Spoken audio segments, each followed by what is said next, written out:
Right here we have a comment that says, I would love to see a Power Rangers texture within the texture pack. So I just went looking, right? And it appears to be that there is a sword. So yeah, we have the first rename that we're going to be texturing. So it is a netherite sword variant. So let's go to the netherite sword folder. So this will also take a little bit of time, all right? Folder navigation and stuff like that. It's already taken me 2 minutes. I don't know anything about these franchises, or some of them. In this case, the Power Rangers franchise. So I'm gonna have to just trust the wiki, and this is the image I found. So this is what we're gonna be texturing, okay? For the pellets, I'm mostly gonna be using pellets that I've already made for previous swords, or vanilla pellets. I'm pretty sure this is like the vanilla dye pellets, like kind of an altered version of it. I don't really know. I kind of like doing it that way, that if I ever need a black, then it'll kind of be the same palette, right? So you can mix and match sets, right? If I do a black shield and a black sword, then they'll work together instead of clashing. So a little bit about my progress there. I'll probably also be making some new palettes here, but that's what I've done so far, right? Collected the palette, and that's how we're going to be doing it. We're just going to be drawing the shape as I see it, okay? So it's very visual. I don't measure it out. I just do it by vibes and feeling, and my weapons end up being pretty big,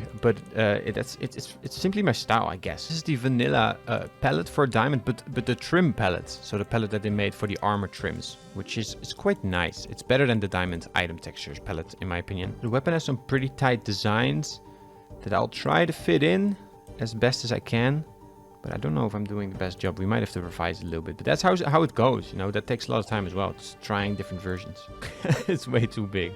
It's way too big and bulky. I gotta find some way to smooth out these wings. Maybe I should only give them a trim on one side, you know, something like that. I gotta find something. I think that works, maybe.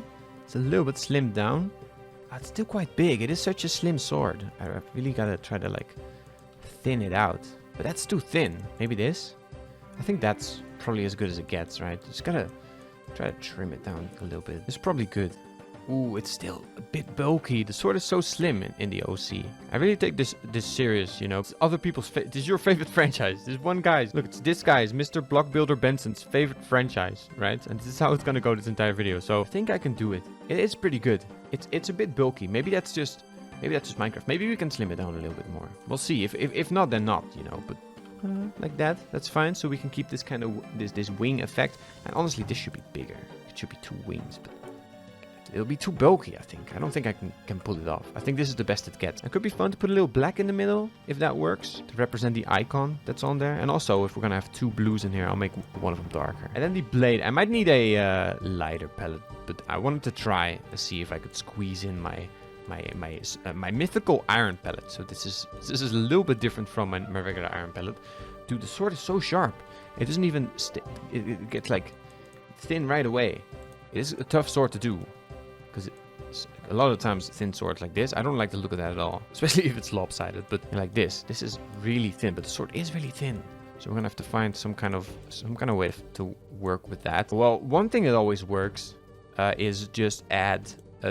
Well, it is essentially an outline, which I typically don't do, but an outline allows me to add some weight to it. But it's lightweight, some literal width. You know, it still looks slim because your eyes kind of only read the lighter parts, right? So that's a little tip for you right there. I typically don't do outlines, but a very important rule of thumb for my pack, even for the 2D versions of stuff, is that every item needs its own theory. You know, you can't just have one big theory and apply it to everything. You need to think every item out for itself, and I guess this one needs a little bit of an outline. You know, even though I typically don't do that, but I think it is working a little bit. Also, let's make this a little bit darker.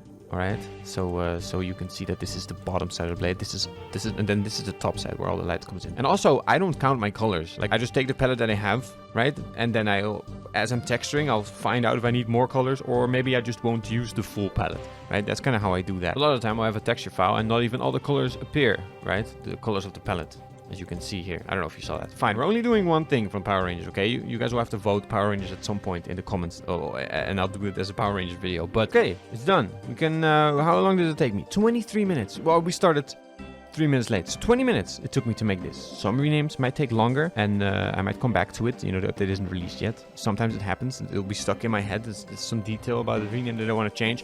But this is going to be a lot of texture, so we'll see if I come back to this. But the red power sword, ching, we got it.